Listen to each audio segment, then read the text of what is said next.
So welcome back, everybody.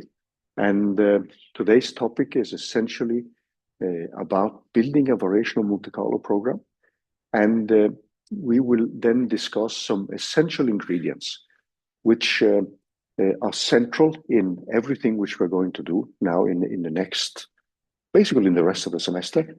And that is about Markov chains and a famous algorithm called the Metropolis algorithm. But before we do that, I wanted to give you a quick reminder of what we did last week. And so that you see again the kind of overarching picture which we are going to work on and develop a code for.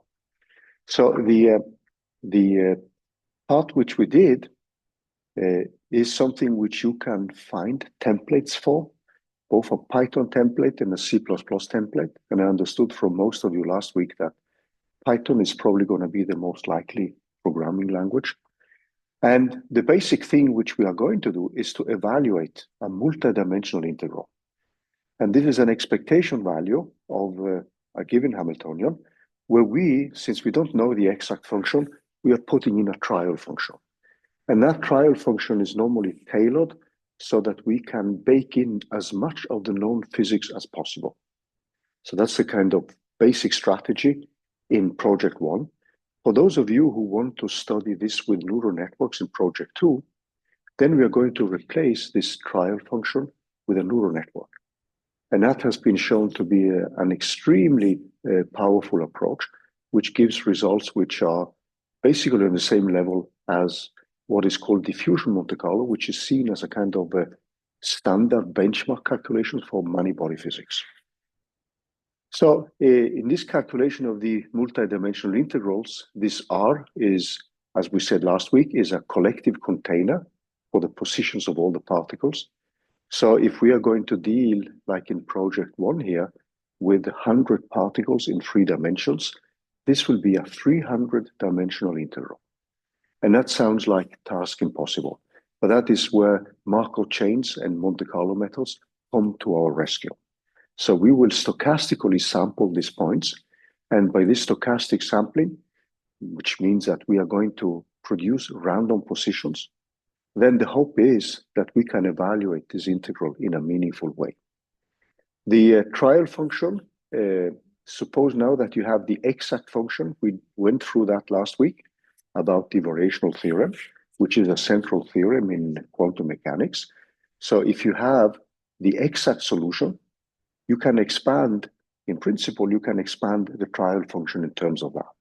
Now, we don't have the exact solution, because else we would not be here. There would be no point in having this course if you could have the exact solution. But this is a demonstration of the variational principle, which says that if you have solved a linear equation, you can always make a superposition of all the orthogonal basis functions which you have. And then when you evaluate this integral, you end up with this sum, because H acting on psi of n here is an equation for an eigenvalue. So then we get the eigenvalue times psi of n, and then we're just left with a normalization integral. And since these functions are assumed to be orthogonal and normalized, then this simply reduces to this sum here. And it's easy to see that this is larger or equal to the exact solution. If this is the exact solution, then this will be equal to E0. Else, the energy you will get will always be an energy which is larger than the exact one. So our holy grail is obviously the exact energy, and to get closer, as close as possible to that one. So the variational principle is the background. And then the tedious part of the Monte Carlo calculation is actually to set up these samplings. And these parameters alpha are what we call the variational parameters. These are the parameters which we will vary. So for those of you who have taken a course in machine learning, you've studied an optimization problem where you have a cost or loss function, where you calculate the gradient of that one, and you want to drive that to 0. And we are going to do exactly the same here. Now, in the first exercises, which we are going to develop, then we are going to find the minimum by the eye. Or, stated differently, what you can do is to calculate in a very, what you will call a greedy calculation, where you calculate the energy for many values of alpha, And then you can find an interpolation program and see if you can find a minimum here. In the beginning, we will just be happy with doing this by the eye, also because since we are going to use the harmonic oscillator, we know for the non-interacting case, what is the exact energy?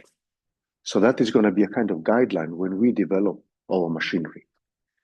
So the first part is actually to evaluate this integral, and then we vary these parameters alpha. So typically what you would do in this type of calculations in a professional way is to calculate the gradient of this function. And calculating the gradient of that function means calculating the gradient of this integral. And we will do that in the next step. But in the beginning, we're just going to do this kind of brute force way, where we simply tabulate E as a function of alphas. Okay, yeah. Is it because you make as much physics as possible in the wave function?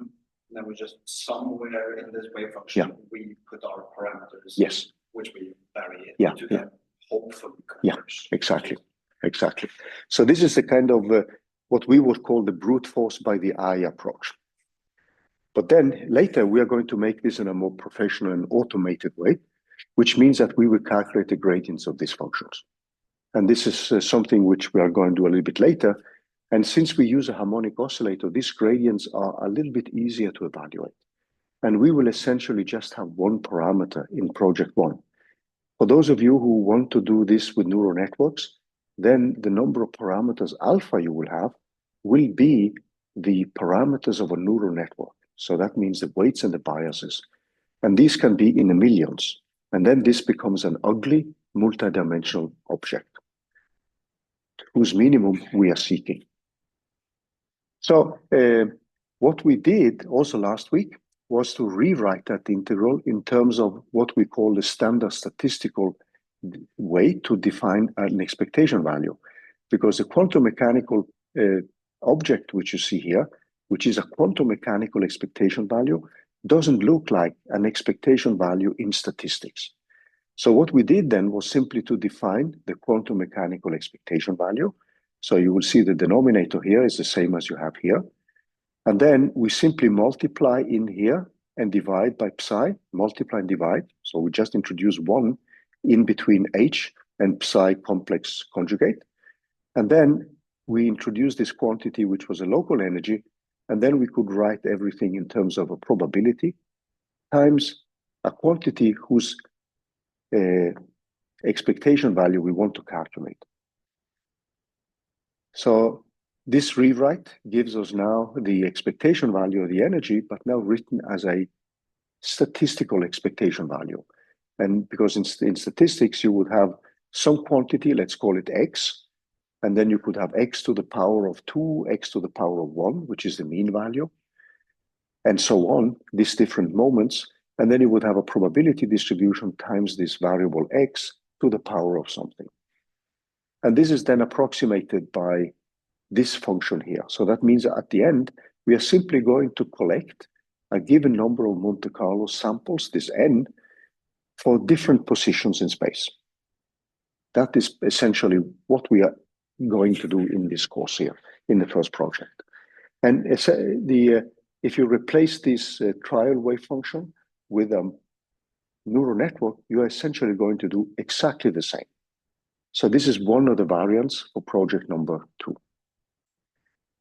So the algorithm itself, in its simplest possible approach, and this is what we are going to derive today. We're going to start with a theory for Markov chains, and then we will derive the Metropolis algorithm. So the way we do this now is that we fix the number of Monte Carlo steps. We choose an initial position randomly, because this has to be done as a stochastic process. So you cannot fix this in a specific position, but you have to start in a random way. So every time you run a calculation, it has to be seen as a numerical experiment. And that's why these kind of Monte Carlo calculations are extremely well suited for parallelization. So when you parallelize, it means that you will have 1,000, for instance, processes running in parallel, and each one starts with its own random position. And at the end, you take the average value of all these calculations. So this is an element which we will discuss a little bit later. So in connection with project one, we will also parallelize the calculation of these integrals.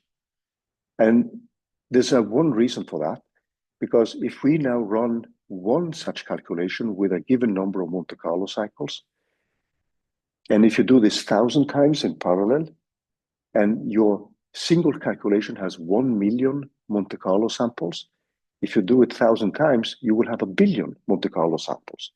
And in the evaluation of this integral here, the more samples you do, the happier we are, because most likely then you will get closer and closer to the exact distribution.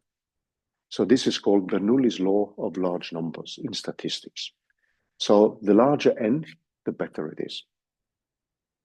So you will see that very quickly, that if we have very few samples, the results will not look so nice. And we saw that last week when we run a simple demonstration with the harmonic oscillator in one dimension. Now, so then what we do then, when we initialize the energy, we calculate a new position, which we call a trial position, and we let it jump with a given step size, which is just a parameter here. We find a new position, and then we have a Monte Carlo acceptance rule, which is given by the Metropolis algorithm. Now, the Metropolis algorithm, if you're dealing with neural networks and statistics, it's less used because it's time consuming. For our purposes, it's not that time consuming, but this can often be replaced by another famous physicist, Gibbs. So it's called Gibbs sampling. So the Monte Carlo algorithm contains all these steps. The Metropolis algorithm is an algorithm for accepting or rejecting a suggested position or move. And then when you have accepted that one, then you set a new position to the one you proposed, you update the energies, etc., and you keep updating averages. And we are going to replace this a little bit later so that this step, which you see here, is something we will replace with important sampling. So the example I wanted, after this kind of repetition, I wanted just to quickly remind you of the code which we discussed last week, because we're coming back to this. So in this specific case, what we have is a harmonic oscillator in one dimension, and we put h bar to 1. These are normally called natural units. And the energy then of the ground state is going to be a half. And if we put omega equal to 1, we should just get the half. And this is what this program actually does. So this is now the trial wave function. So here I'm using the harmonic oscillator. And the exact energy is given for this parameter alpha equal to 1.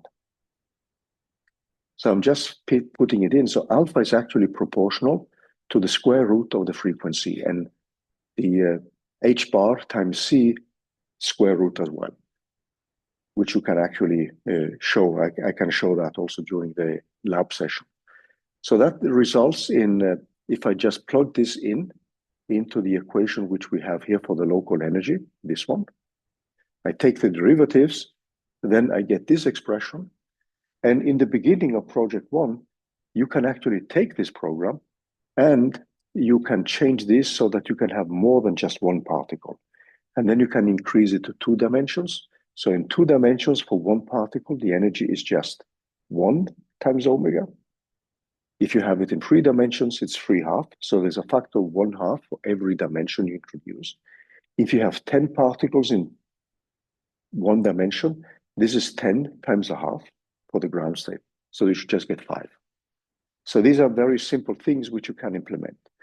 And this object here, if I plug that back into this integral here, I can evaluate it analytically. So that means I can compare my expectation value for the energy from my Monte Carlo code with an exact analytical expression. And the energy is given here. And then I can also calculate the standard deviation, which is the square root of the variance. So these are quantities we will come back to. And I just wanted quickly to remind you of the kind of overarching things which we are going to end up with here. So the code here does actually a Monte Carlo calculation. So here I just punched in this exact energy, the local energy, which you see in the expression here. And I plugged in the analytical expression for the wave function. Now, in our case, actually one of the things which is going to be the difficult one, but where the harmonic oscillator makes life easier, is to calculate the second derivative of this trial wave function, which is something we will have to evaluate irrespective of trial wave function, because that's the kinetic energy. Then, if we run this one, so let me just quickly remind you, here I'm running with 100,000 Monte Carlo cycles, and I'm doing a brute force calculation here because I know that the minimum is at alpha equal to 1. So we know the harmonic oscillator. And now I'm just plotting the energy as a function of different alpha values. And you see I increase it 0.5, and then I initialize the energy. I find a random position. And since this is in Cartesian coordinates, I want to have negative and positive values. So this has a step size times a random number between minus 0.5 and plus 0.5. So the random number here gives you a number between 0 and 1. And if it's 0 and you subtract 0.5, you get minus 0.5. I calculate the new wave function because this is my new position. And then I perform the Metropolis test, which we will discuss today. And then I calculate the contribution to the energy. I update the energy. And then I also calculate the energy squared because I want to calculate the variance, which is the energy squared minus the expectation value of the energy squared. This is essentially what you will play around with throughout the semester.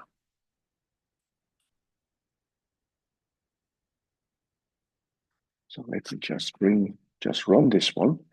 And here I'm taking 20 values for this parameter alpha. I'm setting up the exact energies, the exact variance, because I want to compare with those quantities. And the result which we get looks pretty nice at the bottom here. And if you look at the table, you will see now that at the exact value, we are spot on with the numerical calculation. So this is the numerical value, and this is the exact energy from the analytical expression. And I also have the exact variance, which is exactly equal to 0 when we have the exact wave function. So that is a kind of benchmark for whether we have the exact variance, the exact wave function or not. So this kind of, if you now take an overarching view on this, this is essentially what we will end up doing in project 1, but with several modifications. So this kind of brute force way of calculating here, because you're typically going to calculate every point with perhaps billions of Monte Carlo samples. If you then can calculate the gradient and find the minimum here, then you will do all the evaluation at just one point. So here I have 20 points. So ideally, if I run this with 1 million Monte Carlo cycles for each, I would have 20 million Monte Carlo cycles. If I now can just do some few and find the minimum here, then I can mount my 1 million calculation at the point which is relevant.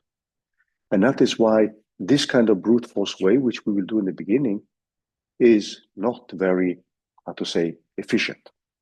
And that's why we later will actually calculate the gradient. And for those of you who have done some machine learning, you will recognize that the equations we will use for calculating the gradients is nothing but Newton's method. And you will find gradient descent as a standard approach. You can introduce ways to update the second derivative using Adam, Aramis prop, and so on. You can use stochastic gradient descent, etc. So everything, for those of you who have taken a course in machine learning, you will recognize all these things. For those of you who have not, we're actually going to go through these elements.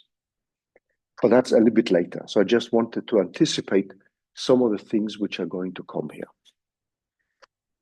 So after all these things here, what we need now is actually to discuss Markov chains.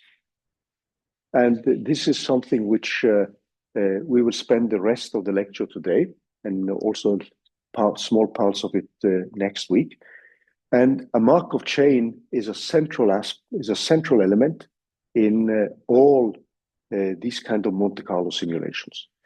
So the thing is that we want to study a physical system which evolves towards the most likely state. We normally call this the equilibrium state with some given initial conditions, or you would call here another name for it, the steady state. But this is the most likely state of the system. And in our case, you could say that the most likely state here is actually this one. This is the one which we want to reach. The thing is that you would start with a probability distribution. So the PDF, in our case, which I label as a W here, is actually the probability distribution which we have set up with a trial wave function, which is this quantity which you have up here. Where did I went a little bit fast now. This quantity here.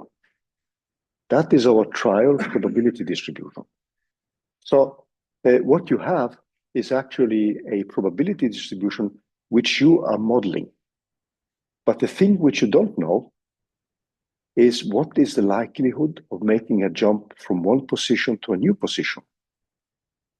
Now, even if you have this probability distribution, it can be a multi-dimensional animal, which is very difficult to sample from. So if you have a wave function which represents 100 particles in 3 dimensions, this is a 300-dimensional quantity, which means that sampling from this object, even if you have an analytical expression, can be very difficult. The analytical calculations are often time-consuming or even not possible, and even to sample directly can be difficult. Another thing which is not known is actually what we call the transition probability. So that means when we are in a position X and we make a transition to position X prime, the question is, what is the probability of making such a transition? This is a very complicated object that even if you study some simple systems, if you're looking at, let's say, electromagnetic transitions in the simplest possible atom, hydrogen, there you can calculate these expressions analytically. But when you go to more complicated systems, this is often a complex, unknown object. If you're thinking of chemical reactions, the probability of making a transition from one state to another one is something which you often have no idea on how to model. Or even if you can, it's very complicated. So this is often a thing which is not known. So what comes to our rescue then is what we call Markov chains. And that leads to Markov chain Monte Carlo, or MC squared. So I'm going to skip some of these. You can take a look at this if you want to. But we are going to set up the type of processes which we are going to need. So I will switch to the whiteboard if that's okay. And then we slow down the pace a little bit. So let me just switch to the whiteboard.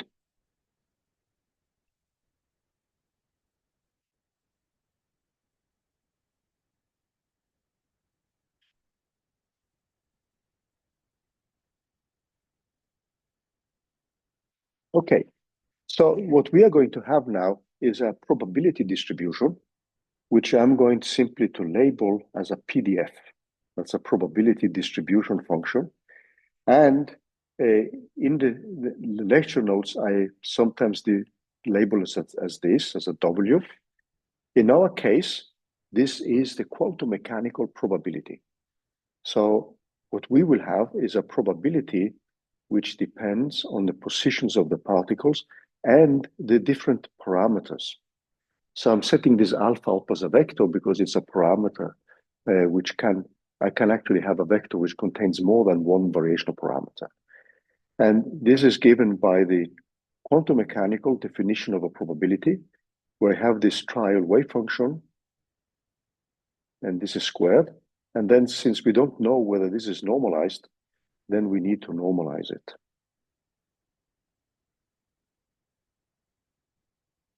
And this R is a multidimensional object which represents the position of all the particles. So this will be the quantum mechanical variant of the quantity which you see here. So these two are meant to be equivalent ones. So a typical case, just to give you an example, that could be you having some kind of probability distribution at a time t equal to 0. So suppose now that you are looking at a probability distribution like that, and you have your lovely cup of coffee here. So this is meant to be your cup of coffee. And then at a given time t equals 0, you put in some milk. So the distribution of milk molecules could look something like this.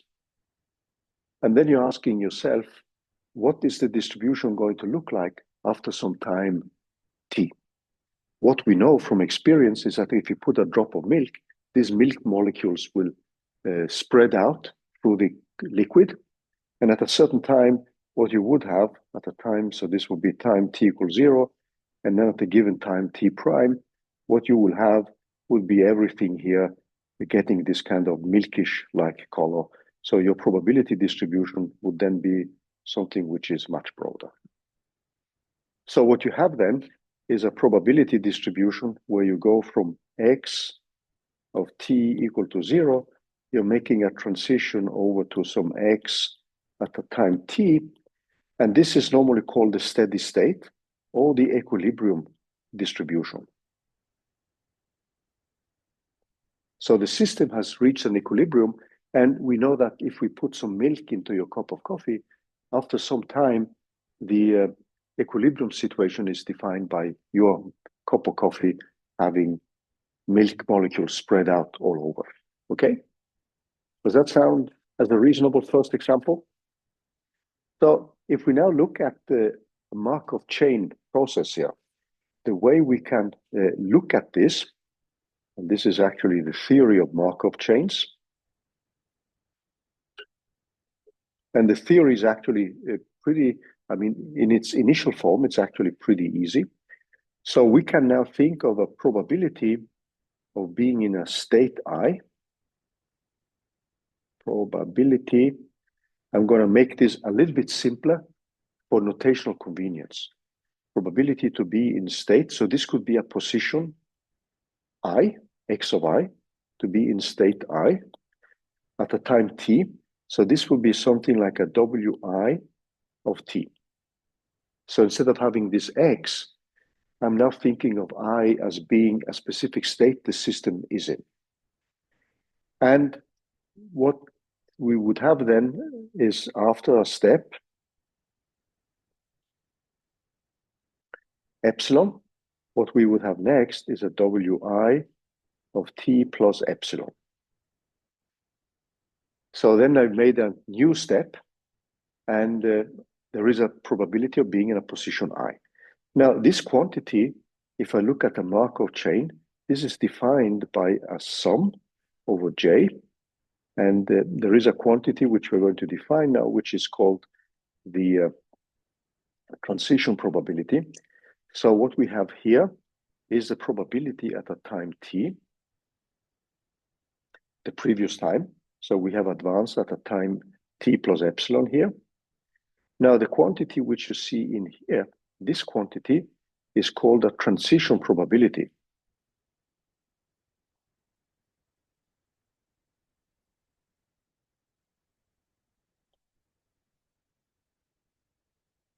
Now, in most cases, you have no idea of what that could be. But if you take the simplest possible case of a random walk, where you're just jumping in one dimension, you could think of a system like this. So where you can make jumps. So these are different positions. So you would start at some x0 here, and then you can make a jump to the left, or you can make a jump to the right. And what you would say then is that this jumping probability, or jumping left or right, that could be equal to 1/2. So there's an equal probability of jumping left and right if the distance between I minus j, so this would be a position x0, this would be x0 plus 1, this would be x0 minus 1. So this would be the different positions I and j if this one is equal to 1. And then you could say that it's 0 else. So you can only make one step at a time. This is one of the simplest examples you will encounter if you're looking at Markov chains. Have you seen this before? I mean, this is something which rings a bell. So in that case, you can actually use this one to derive, for instance, a model like this one to derive the discretized version of the diffusion equation. Actually, a Markov process like this one is a way by which you can also develop the equations for the diffusion equation, which is an important physical process. Diffusion is one of the fundamental processes in natural science. So this is just to give you the kind of basic overview of how we model a Markov chain. Now, the important thing is now that this quantity which you see here, this quantity here, is in general unknown. And that's one of the key problems which we have to face. You have a model for this one. So we have the trial wave function squared. So that gives us a model for the probability. The problem which we face now is that to model this quantity is extremely difficult.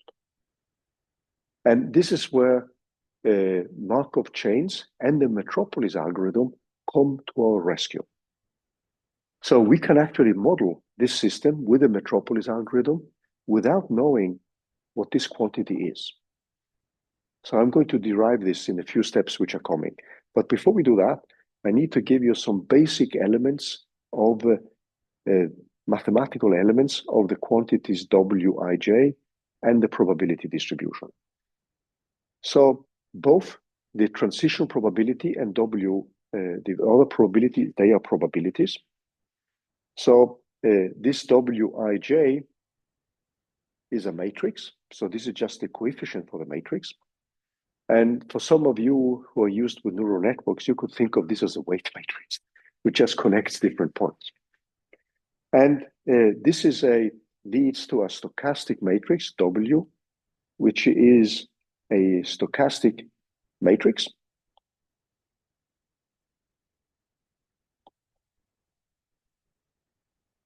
And I'm going to repeat some of the basic elements of a stochastic matrix. So what it means is that each element of that matrix has Wij less than equal than 1. These are the matrix elements. If I sum the column elements of J over Jij here, or I can do the rows, this sums to 1. So a matrix which looks like this, 1/2, 1/4, 1/4 here, and then I can have 0, 0, 1, just to give an example. And then I could have 1/3, 1/3, and 1/3. This is a stochastic matrix. So all the rows here, the columns, they sum to 1. Now, another thing which is very important is that the eigenvalues, the absolute value of the eigenvalues of this matrix W is less or equal than 1. So the largest eigenvalue is equal to 1. Okay. So this is the matrix W.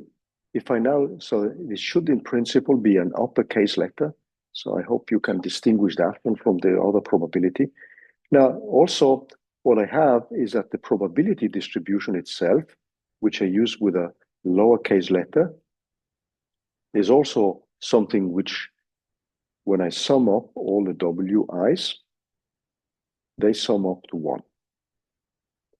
So both little w and uppercase W, they are probability distributions. So this becomes actually important for us because when we now are looking at some kind of calculations here, what we will end up with is that if I now look at my probability at the time t plus epsilon, and this is now, and if I put t equal to 0, the initial state, then this is going to be Wi at the time epsilon. And in my case now, this is given by this matrix, but now I'm going to label it like this, J goes to I, because that represents the probability of being in a position J and going to a configuration I. And this is multiplied with this Wj the probability at time t equal to 0. So one important assumption which we're going to make, and which is pretty common, is that this assumption is that W is time independent.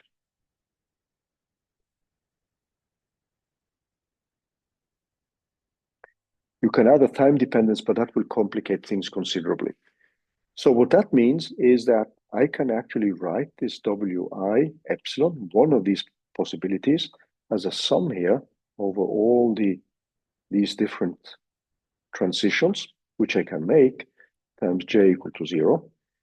And I can write this as a vector because I now, if you have 10 positions you can be, then W is a vector with the 10 elements. So I can write this now as a vector of epsilon, and that is given by the matrix W multiplied with this quantity here. So if I then make two small steps, this is going to be equal to W squared times the initial probability. And then I can continue like this for in principle an infinity number of times. But the important thing which we have to face now is the following, and that is that this W after n steps is going to be equal to the matrix acting on the initial position n number of times. So let us now look at this more mathematically. So W is a matrix. So assume now that the W has eigenvalues, which we said actually since it's a stochastic matrix, the largest eigenvalue is 1. So W has eigenpairs. So when I diagonalize it, so it is a matrix which can be diagonalized. So it has eigenpairs, lambda I, these are the eigenvalues, and it has eigenvectors V of I. So let's make that assumption. That means that since this becomes then an eigenbasis, I can now expand the vector W0, the initial vector, in terms of a linear combination of all these parameters alpha I multiplied with the eigenvectors of the transition probability. So this means that if I act on this quantity with the matrix, so I have an alpha I, and then I get W acting on V of I. So since V of I is an eigenvector, this is simply equal to I, and then I have alpha Y, lambda Y, and V of I. So if I do this n times, acting on W0, this is what we labeled as a state at epsilon, n times epsilon. This is simply going to be equal to the sum over alpha I, lambda I of n of V of I. Now, one thing we know now is that these eigenvalues, as I mentioned, the lambdas of W, are less or equal than 1. So suppose now that the first eigenvalue, lambda 0, is equal to 1. That means that all the other eigenvalues have to be smaller than or equal, so lambda of n, where n is different from 0. And n goes then from 1, 2, up to the final dimension of that matrix, okay? So that means that I can now rewrite this in terms of the following quantity. So we are now assuming, so let's make this assumption here that I have a lambda equal to 1, and that is larger than lambda 1, larger than lambda 2, and this goes all the way down to the final dimensionality, which I write like n minus 1. So it means now that my W, my state, at a time n times epsilon, is equal to I, and then I have an alpha of I of lambda I to the power of n of V of I. I introduce a quantity which I'm going to call the correlation time, which is simply -1 divided by log of lambda of I. And then I can rewrite my distribution as a function of I equal to 0. And in principle, this goes to infinity. So I can let this, I can have an infinity of states here of E of minus I divided by tau of I. And this one, if I now take epsilon n equal to time, then I can write this as a W of t of a sum of I of alpha of I. So this should be actually n times epsilon, sorry, of V of I of E minus t divided by tau of I. And we can then, since the first eigenvalue is the largest one, then this is going to be dominated by terms like this, plus a sum of I equal 1. And in principle, this goes to infinity of alpha of I, of V of I, of E minus t of tau of I. Now, what happens then is that in the limit, when t goes to infinity, so in the limit of t goes to infinity, then this W of t is going to approach this term, which we call alpha 0 of V0. So this means for us, what that means is that we are going to have a steady state. There's only one state which survives. So when the system converges after a given number of time steps to the most likely state, this is the state which has the largest eigenvalue in the stochastic matrix. So if we converge to the most likely state,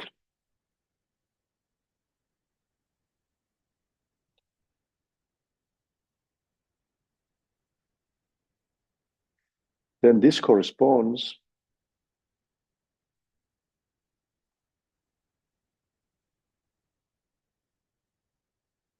to the largest eigenvalue, which is lambda 0 equal 1 of the stochastic matrix W with eigenvector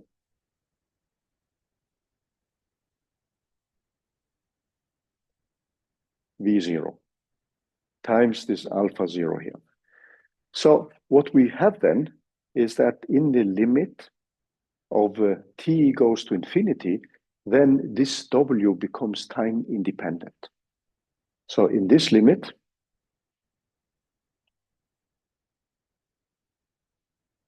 Wt becomes time independent.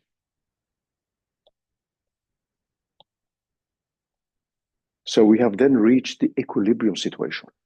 And that means that the system will just oscillate around this most likely state.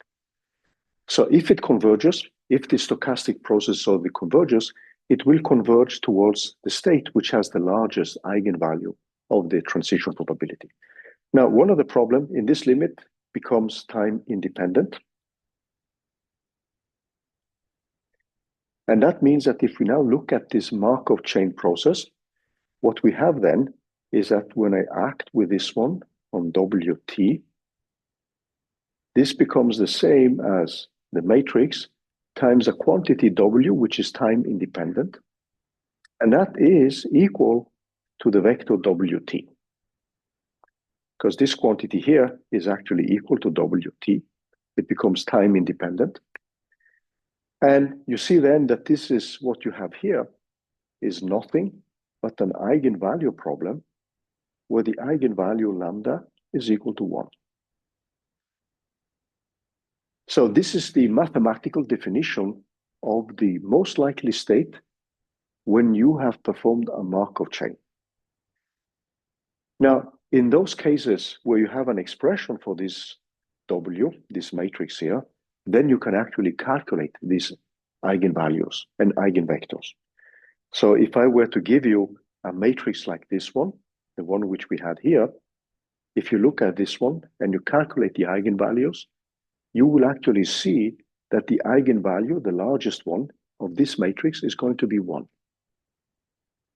Then, if you then apply this matrix here to a given initial state here, and then move on, you will then see that this process here, after a given number of iterations, will actually reach a state which is a steady state, and is a final state which corresponds to a linear combination, or rather the eigenstate of that matrix with the largest eigenvalue multiplied with a coefficient. So this is a numerical exercise which is often useful to do. So take this matrix as an example and set up this process. So you can do, let's say, 30 time steps. You will see that your system will converge to a given value. It will, when you then diagonalize this matrix, you will then see that the state you get here is the same as the state represented by the largest eigenvalue of this matrix. So these are some essential elements of Markov chains, which we will now use to derive the Metropolis algorithm. So what you see here is something which you might call just the basics of a Markov chain process. So if you reach equilibrium, you will have a state, a final state, which is time independent, and we call this the most likely state, or the steady state, or just the equilibrium state.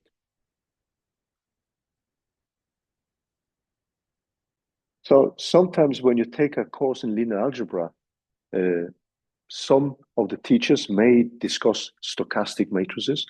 I don't know if that has been the case when you took a course in linear algebra, but that's a typical type of matrices which people may come up with when they study eigenvalue problems, because it has some very nice properties, like the largest eigenvalue is 1. And from that one, you can derive these fundamental properties of Markov chains, which in our case here is that the steady state becomes independent of time. And then you have the final equation here, which shows you that the eigenvalue is equal to 1. I went a little bit over time, so I would suggest. So what we're going to look at now is the derivation of the Metropolis algorithm based on these central aspects of a Markov chain.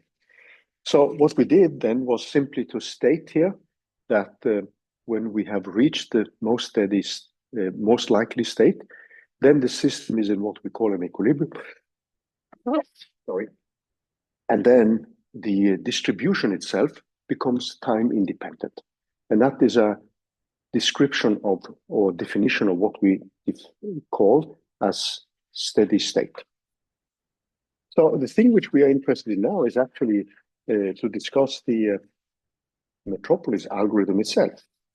So we have seen that this is time independent, and now we want to see if we can derive a way to sample these points in space depending on the probability distribution which we have. So the question is, when we now look at such a distribution here, and if we just put in a given time t plus epsilon, so let's go back to this equation which we had, which we started with, in terms of a single vector component. So that runs over all these probabilities from going from a state j. So this could be a position. In our case, it's going to be positions of random walkers. And then this is multiplied with the probability of being in that state at a time t. So gradually, when we move on and we reach equilibrium, we reach what, as we said before the break, a so-called steady state. The big problem now is, how do we define this one? So this is unknown. And the quantity which we have here, this is a model which we have defined. In our case, this is a trial wave function squared. So this is known model. It can be a difficult distribution, multidimensional, but we have an expression for it. Or it could even just be a computer program. But we know how we can evaluate that one. So the question is, how can we run calculations at all? How can we use this Markov chain property to actually make some decisions at all on whether we want to accept or reject a specific state? So this is the kind of task which we are confronted with now. And what we are going to do now, since this quantity of j to I is unknown, we are going now to make a model for it. So we are going to model this quantity, and I'm going to have these arrows, j to I, instead of writing this as a matrix element, just to indicate that we are making a transition from a state j, which we are in, to a state I. So I'm going to, since we don't know it, we are free to make a model as long as this behaves as probabilities. So we are going to write it in terms of two probabilities. You can always do that. And there is something which I am going to call an acceptance probability. So this is a probability of acceptance.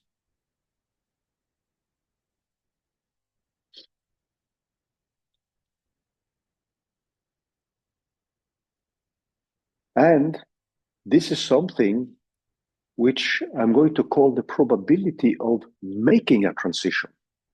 So the quantity W is the whole transition probability, which also includes you accepting that move. But now you could think of you being able to, so we call this a probability of making a transition. So it's not the same as a full probability transition. So it's just a probability to make a transition, and then we are going to accept it or reject it.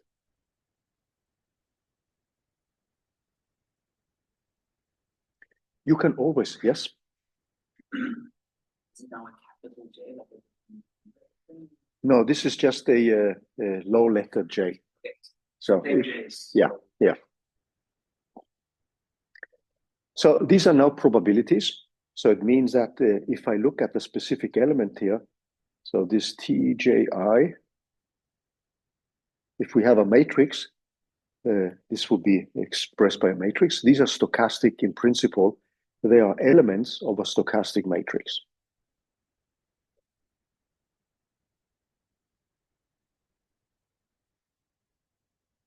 So then the question now is, can we make something meaningful out of that? So let's see what can be done here. And now I need to find my notes again here.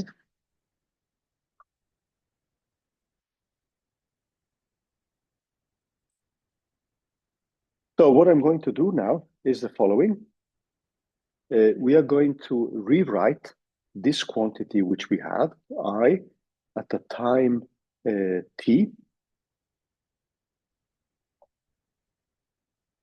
W of j to I, multiplied with W of time t minus 1.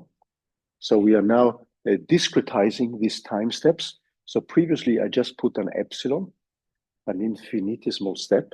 Now I'm just going to make it a little bit easier and just say that we just move one time step. So this is one is a delta t.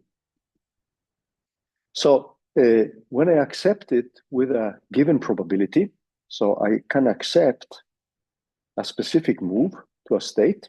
So if I accept j, this is accepted with a probability. So it's a binary case.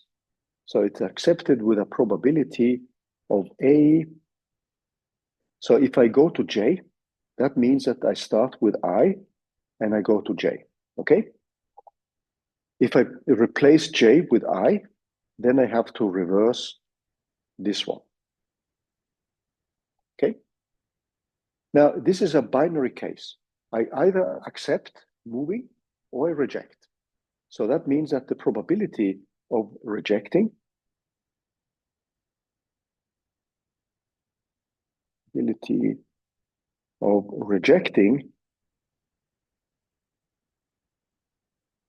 must then be 1 minus a going to j. Because these two probabilities have to sum to 1. and it's only a binary case. Does that make sense? So it's like you having a probability for going left, which is 1/2.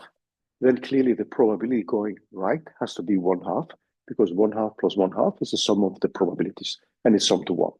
And we are assuming that these probabilities are normalized. And this is a binary case. That means that if I introduce this, I can actually rewrite this Wi of t. I can rewrite that one as a sum over 2 terms. So I have now my probability j, so this should be a lowercase. So sometimes my lowercase letters are not lowercase, so the wj of t minus 1. And this has now t of j going to I multiplied with a of j going to I. So what I'm going to do now is simply to assume that I am in a state I, and this is the probability of not accepting, so t minus 1. So then I have my probability of I going to j multiplied with 1 minus I of j. So this is just a simple trick by which I'm rewriting that sum by introducing the fact that I don't accept the step where I go from I to j. So where's this going to lead us? Now, this is with this kind of trick, I can actually rewrite my equations in the following way. So what I know is that when equilibrium has been reached,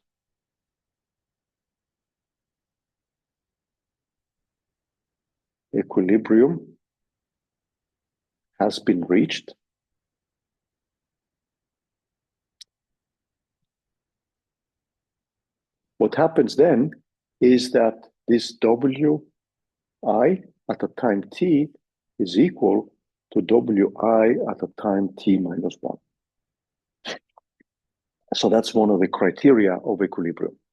So if we now assume that this system has reached an equilibration, that means this is often done in the limit of t goes to infinity. And then what we would have is that this Wi of t becomes a steady state, and it loses its time dependence. And you saw that in that analysis which we made before the break, that it will be dominated when time evolves, it will be dominated by just one state. So what that means for us now is that we are going to have 2 equations. So if you now look at the equations which we have here, we can actually simplify this one, because now I can put out a specific term here. So this Wi does not depend on j here. And I'm going to have a Wi, which is then multiplied by 1 times this Tij.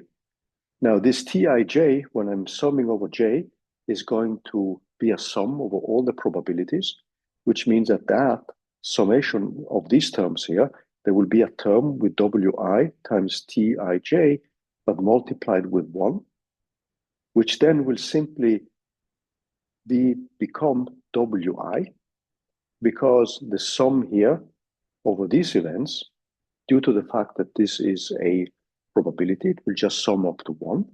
So that means that the sum which I have is going to lead to the following equations. So I will have a sum over j, and I'm going to have a Wj. This is now time independent. I have assumed that these transition probabilities are also time independent. And then I'm going to have a j minus 1, and this will become equal to a sum over j, and then I have a Wi, and then t of I going to j of I times I minus going to j here. So this is the equilibrium condition which follows from the equation which you saw previously. So I'm going to come back to that one when you've been able to write this down, because this specific equilibrium condition here follows from the fact that if you look at one of these terms, so let me just bring this up. So we have a term of J of Wi, and time is gone. And then I have Ti going to J. And then this is multiplied with 1 minus A of I going to J. Now this term here translates into two terms because this sum over J here, when I'm looking at this specific matrix element or this specific component, that sums to 1. Wi here is independent of J, so I can write this out as Wi times J of T of I going to J minus, and then I have a J of Wi of A I goes to J multiplied with T of I goes to J. And this sum here just sums to 1 because these are probabilities which are normalized. So the definition here is actually that this one has to sum to 1. And that means I'm left with Wi. I have a Wi on the left-hand side here, which then cancels this Wi here. And then I'm simply left with this term, and then I just move this other term to the left. So this is the condition for balance when equilibrium has been reached. Now, mathematically, and this is something which I'm not going to prove, but I'm going to state it. There is a condition which is called detailed balance, which is essential to fulfill when you have reached equilibrium. So if this condition is not fulfilled, you can actually have something which is called cyclic solutions. That means that you can be in one position for some time, and then it can jump into another most likely position and stay in that. What this means is that your transition probability may have degeneracies or close to degeneracies in eigenvalues. It can have two eigenvalues which are very close to each other, and then your most likely state can oscillate between different solutions. This is unwanted normally. And that leads to a condition which is called detailed balance, which simply now states that what I have is this probability of being in a state J multiplied with T of J to I, and then I of J to I is equal to the probability of being in a state I multiplied with the transition probabilities which you see here.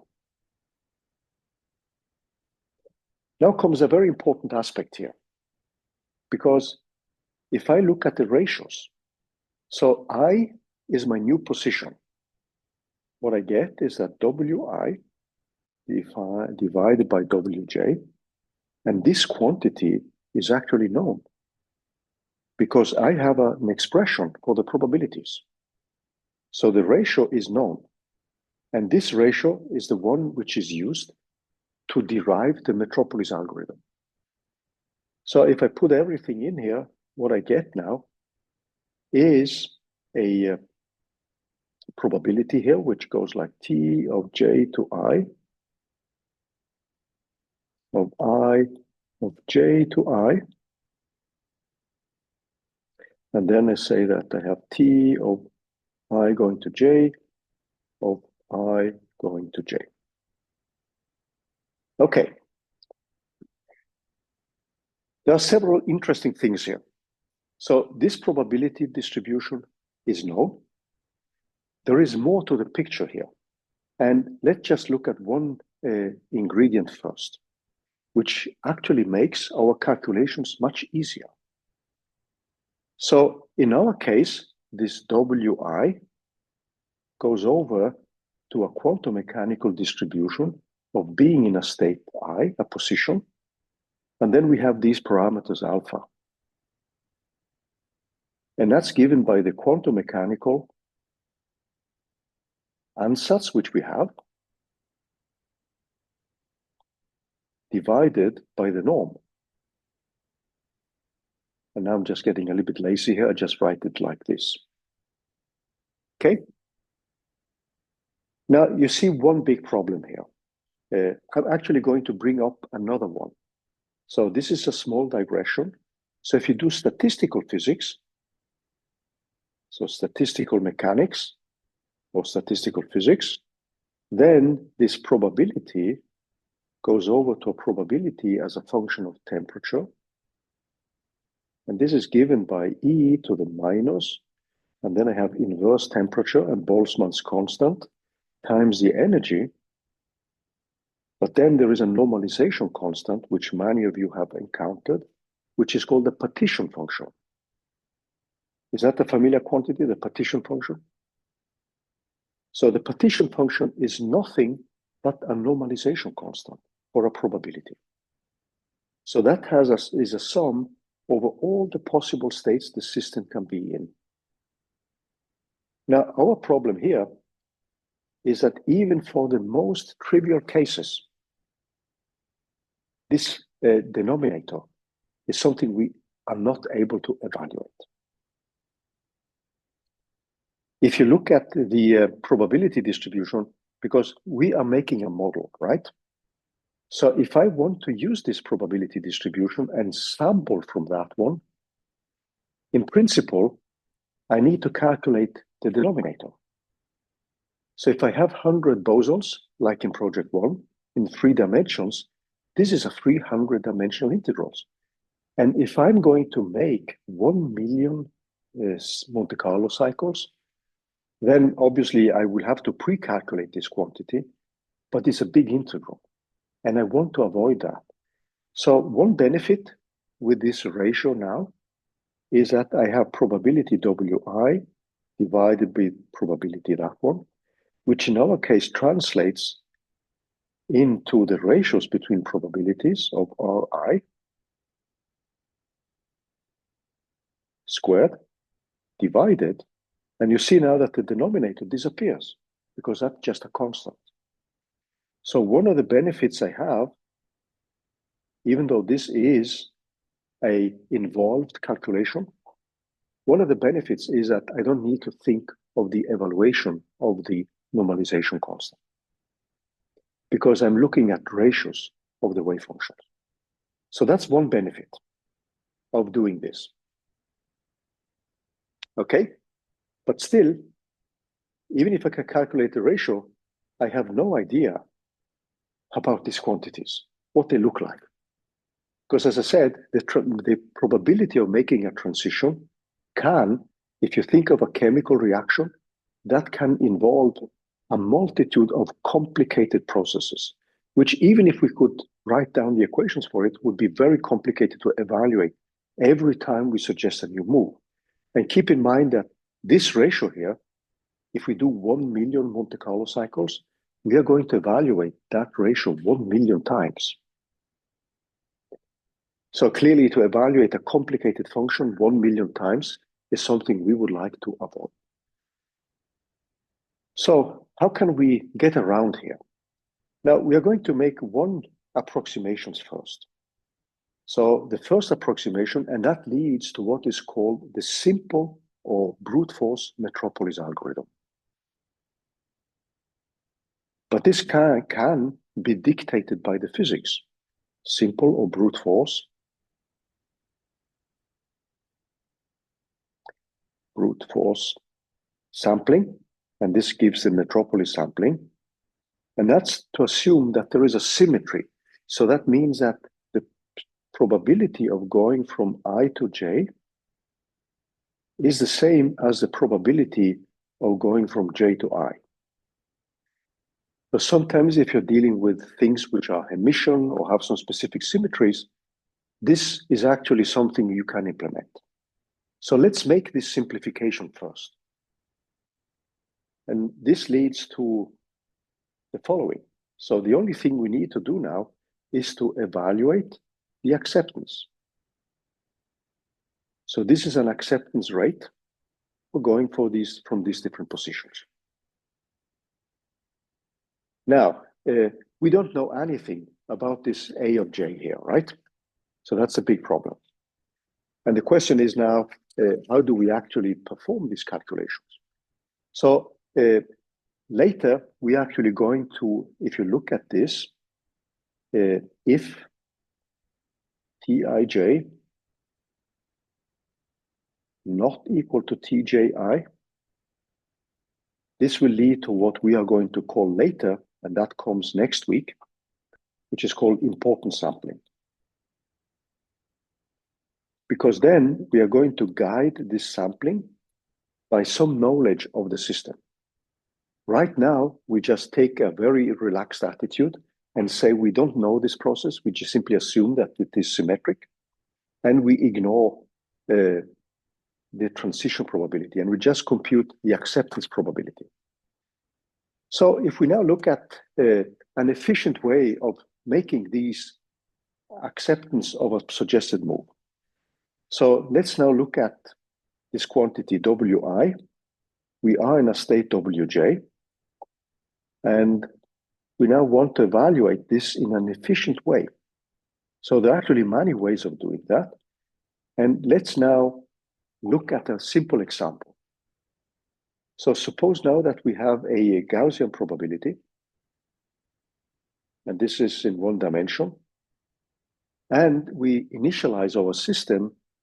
So this is a probability which we have. So this is W as a function of X. So this is W of X. And we initialize the system X0 here. So that means that we are here. That's the probability. Now I make a new move. And I make a new suggested move, which is X1.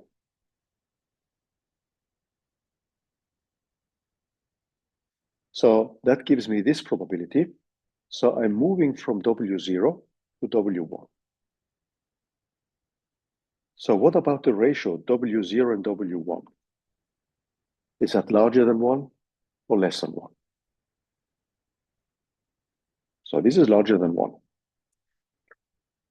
Now, what does your, intuition say? Should we accept such a move immediately, or should we accept it with some condition? So do you want to stay in a state with low probability, or do you want to stay one with high probability? Yeah. So we want to go to high probability. So if you think of the Boltzmann distribution, you can see that in a better way here, because if you go to high probability, it means you go to lower energy. So your equilibrium distribution in a system which lives in contact with an environment is going to be the state which has the lowest energy at that temperature. The lowest energy means that you have the highest probability. If the energy is high, then E to the minus a big number goes to 0. If E is low, so that means you going to low temperatures, low energy is the thing you want. Because you know that the principle of energy minimization tells us simply that the equilibrium position is the one which reflects the lowest possible energy of the system at that given temperature. So it is pretty wise to say that, okay, I want to go to higher energies. I could also stay in the same position. That is also measurement. I mean, you not moving is also measurement. So what we could say now is that we would accept states with the and. So this leads to, let me just wipe this out here a little bit. So that leads to a Wi of Wj, which can be larger than 1, but also being at the same position. Now, suppose now that I want to calculate something with this. If I only include this possibility, suppose I only include the possibility of going to higher probability, what will happen then? Where will you end? Yeah. So I will end up here, right? So if I now I'm going to calculate an integral, suppose I want an expectation value of Ex. That is going to be given in this specific case by minus infinity of Wx times X of d of X. Now, this is evaluated stochastically. That means that I pick these points here in a stochastic way. So if I then, suppose I now do 1 million samples to evaluate that integral, because I want an expectation value at the end.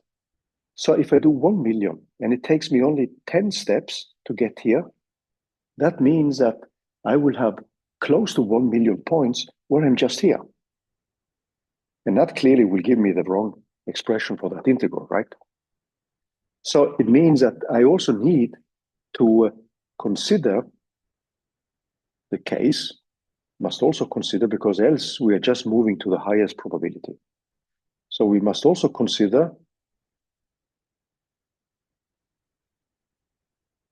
that Wi of Wj is less than 1. So how do we do this?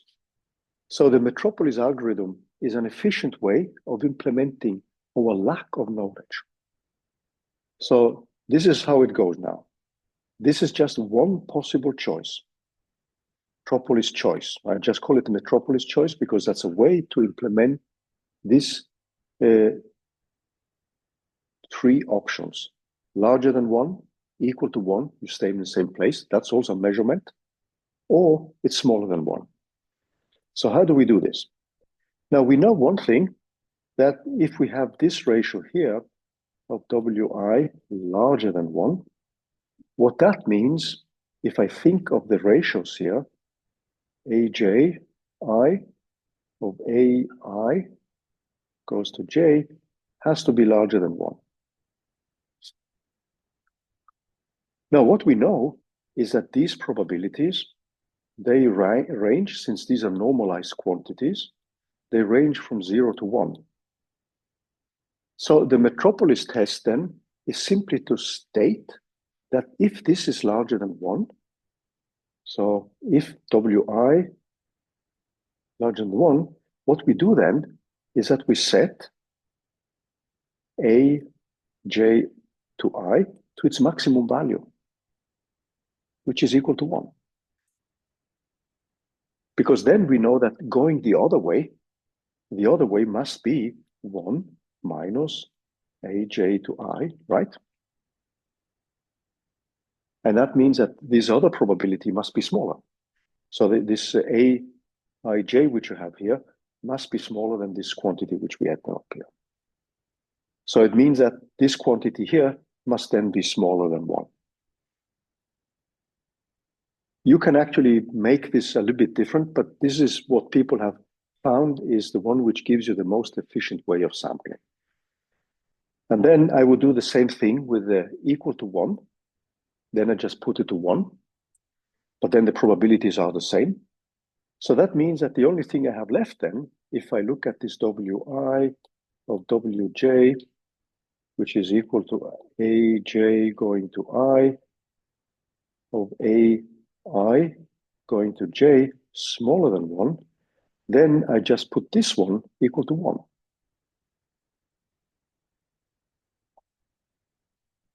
So I just put it to the maximum value. And then going from J to I is a quantity which is smaller than 1. And that gives me a ratio which is smaller than 1. So this is the way we are going to model our ignorance. So it means that the acceptance probability, Aj to I, is simply going to be given by the minimum of 1 and of the ratio of Wi of Wj.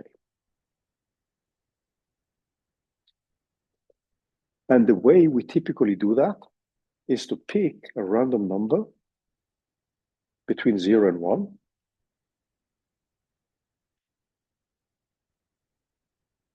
The R, which lives between 0 and 1. And then we simply compare the random number with the ratio. So if this R is smaller or equal than Wi Wj, then we accept. That's the way we would implement the Metropolis test. So it's a way of optimizing the ratio which we can calculate. So we have the probability distribution, which is going to be the wave function squared. We have the benefit that we have a model for the wave function, and we don't need now to calculate the denominator because we are taking ratios between probabilities. So that means that when I look at the quantity which we have here, this specific quantity here, we don't need to evaluate that one, which is a multidimensional integral. We would typically evaluate that once, but we would have to do it for every parameter alpha, which means that this can quickly become tedious if you have many alpha values. Okay, so this is the Metropolis algorithm. And if you go back to the codes, which we have discussed now. So let's go back to the screens here and look at the Jupyter notebook. So if we go back to that code, which we introduced last week, you will see now that I propose a new position, which is the old position plus this step size, which is a parameter you normally tune. So actually in this recipe which we have, we are not gauging how the random walker jumps. We are simply setting up an acceptance probability. That means that since we cannot guide properly the random walkers according to the probability distribution, we are not doing an importance sampling. We are just tuning these parameters so that we typically accept 50% of the suggested moves.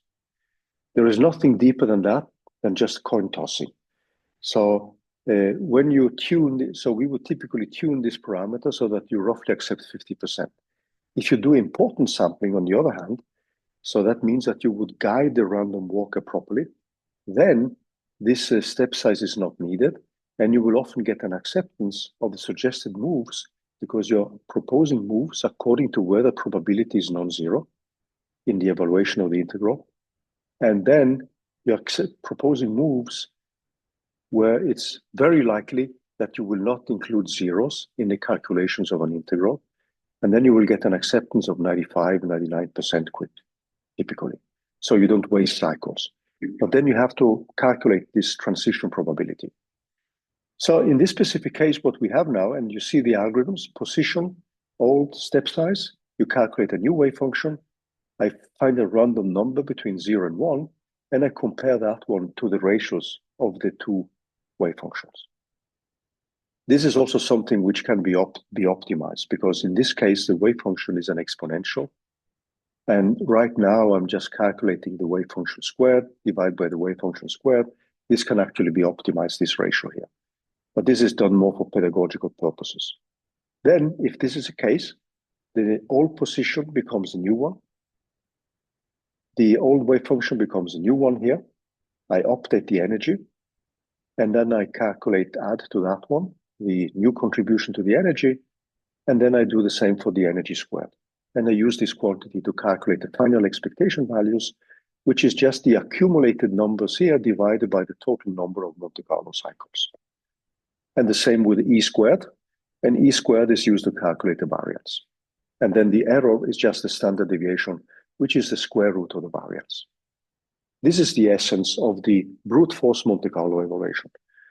And in the codes, or below here, you will find much of the same, which we discussed. You will also find some more examples on the Markov chains. There is actually a simple example here with a 4x4 transition probability, which we have defined to be like this. So this is a case where you will converge to the state with the largest energy, which is 1. No, not largest energy, but the largest probability, the eigenvalue, which is 1. And you see that all these components sum to 1. So this is an example of a stochastic matrix. And if you diagonalize this one, it has the largest eigenvalue equal to 1. You can start with this as an ansatz, and then you continue, and after some time steps, you will reach the final stage, which is this one. And this is a simple code for that iterative process. And you will see now that after some iterations, roughly 20 here, of multiplying with that matrix, you're getting the final state to 7 leading digits. You can see that this has stabilized. This is an example of a Markov chain. And if you diagonalize that matrix, and I give that as a diagonalization exercise, if you diagonalize that matrix, you will then find that you get the largest eigenvalue to 1, and that has an eigenvector which corresponds to these components here. But pay attention that you need to normalize the final, depending on the eigenvalue solver you have. Some solvers don't give you a normalized eigenvector. And then this is about the Metropolis algorithm we discussed in the on the whiteboard. And then the final case here is actually a little bit about the final considerations. And then this goes back to the example which we're dealing with. But these are things which we will pick up a little bit next time, because the code example which you have here is a more complete code example for much of the same. And in this case, I'm actually having a trial wave function which is better suited for atomic helium. And in that case, I'm making a trial wave function which is a little bit different from the one you're going to see in the exercises. But we're coming back to that one next week. So it's important to have this understanding of the Markov chains, because that's the tool we use to perform the simulations. This is what will allow us to actually compute something where we have total lack of knowledge about the probability of making a transition. And that's the Metropolis algorithm. And due to its simplicity, that is also why it is so popular. If you can go to fields like bioscience, people do simulations of, let's say, contrast liquids for mapping out tumors. That is a diffusion problem. You run a Markov chain Monte Carlo calculation. You can go to finance. It's actually called financial engineering. What they are doing is exactly what we are doing here. It's actually Monte Carlo Markov chain calculations. So this is something which really pervades anything we do when you have so many degrees of freedom that you cannot tackle it classically. Okay, small break, and then we can move to the lab. Is that okay? Yeah. I'm going to stop the recording here.